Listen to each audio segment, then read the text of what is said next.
रिशिड़ा मंडी धान चोरी एतला देले चाषी कलारमुंडा कलाहांडी जिलार चाषी समस्या लगी रही केतेबेले अभावी बिक्री आउ केतेबेले अदिनिया वर्षा कटनी छटनी सांग दाऊ साधुची एबे चाषी धान मंडी रे धान रखिथिबा बेले धान बस्ता चोरी हेबा घटना चांचल्य सृष्टि करिछि। एठारे प्रकाश जे कलाहांडी जिला कलारमुंडा ब्लॉक रिसिडार चाषी भरत रणा धान बिक्री पाई गत 12 तारिख रे रिसिडा थाना मंडी रे 146 बस्ता धान रखिथिबा बेले मंडी 10 बस्ता धान चोरी होई जाइछि।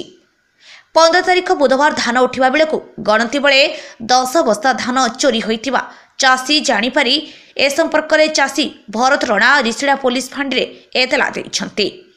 पुलिस घटना को तदंत करुथिबा बेले कलारमुंडा तहसीलदार अरुण बर्गे घटना संपर्क में पचारिबारु धान मंडी रे सीसीटीवी लागिछि। एहा तदंत कराशिबा पई उपरोक्त अधिकारी मानकु जणाइछि। अन्य पक्षरे एमआई स्मृति रंजन जेना कहिसंती मंडी विभाग रे जो माने दायित्व रे अछंती ताका त्रुटि मध्य थाई पारे ताहा तदंतर परे जणा पड़िबो कहिले। एपटे रिसिडा थाना मंडी धान चोरी हेबा घटना जानी चाषी महल रे असंतोष बढ़ुछि। एपटे सीसीटीवी कैमेरा भरोसा न रही चाषी माने राति दिन चगु थिबा देखिबा को मिलुछि। कुंभारपड़ा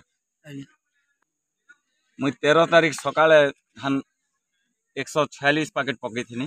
कुली माने निजे ताकर संगे आसी करी 146 पैकेट जेते बेल गणी देले मुई 6 टंका हिसाब रे से मन के इटा 876 टंका जगह ने 880 टंका मुई देनी। सेनु आज जेते बेले ओजन कला बेल के गुटे राति काली आमे आसी नहीं पारी। इने तो सीसी कैमरा सुविधा अच्छे सब कथा अच्छे कहार धान भी चोरी नहीं हबार आर सेति लगी बोली कि आमे नहीं आसी राति एबे ओजन कला बेल के 10 पैकेट धान सेठी नहीं घरु जेते बेले आनथिले आपण बस्ता गनी गुर आनथिले। हां हां 146 पैकेट सेटा कुली माने भी जेन 3 ट्रिप आइन थिले से माने इने गणी देले मोर आगे आर पैसा भी से माने नेली। आर लदला बेल केते पैकेट हला बोले एबे 136 पैकेट 10 बस्ता कमला बोले। हां गुटे राति ता माने नहीं आसबार ना 10 बस्ता कमी गला लागे से माने आम द्वारा तो आमे केंदा के जानमु बोली के सब कहि बसली। तो एबे तहसील ऑफिस के जणानु एमआई के जणानु आज्ञा समस्त को जणाला परे से माने आमे तदंत करूछु आरो तापरे जेंटा हवा इटा करमा बेले जे आज्ञा आमे जदी तदंत करी कर जदी फिर क्षतिपूरण की किछि जदी गुटे चासी के नहीं देबे आमे चाष करबाटा रक्त देई करी एते परिश्रम करूछु आज मोरटा हे जे काली आर जने चासी कटा भी हेई जीवा से भितरे जदी एंता चली थिबा बेले भल हेबा के सेति लगी आमे चाहूछु गवर्नमेंट रो उचित पदक्षेप नेबार लगी आमे चाहूछु और क्षतिपूरण मिलू बोली के आमे चाहूछु। 10 पैकेट धान आगे हमर गुटे रक्त शोषण हला भलिया लागबा अब से जगह रो ट्रक लगी थिला संध्या 7-8 समय रे सेनु गुटे ट्रक धान जाइछि आमे आसी नहीं पारी। इने तो सीसी कैमरा सुविधा अच्छे बोली आज्ञा किए तो नहीं आसबार केबे भी नहीं हेबार प्रकार आर ई प्रकार जदि होउछे बोले सर हमर बुआ मार किए अच्छे सेटा तो गवर्नमेंट के आमे ता माने अनुरोध करूछु जे प्रशासन के अनुरोध करूछु और सेति क्षतिपूरण लगी से माने गुटे व्यवस्था करबे बोली हम होउछु।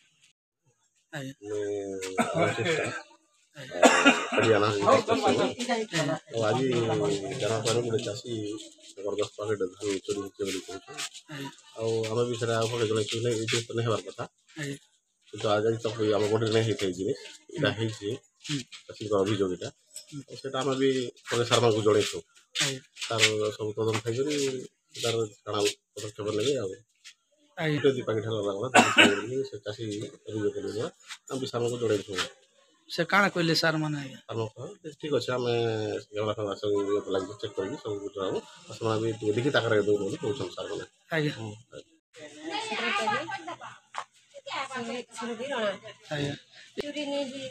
आज चोरी होइछि बोली हमें सुना सरकार के जणाउछु। केते पैकेट कहितले आपन के 10 पैकेट चोरी होइछि बोली कहूछ। हां आरो केबे तो चोरी नहीं हेबा आज घटनाटा होइछि आरो ना सरकार का सुविधा करबे बोली हमें जणाउछु अब जणाइछु। आया काना कहले धान 10 पैकेट चोरी होइछि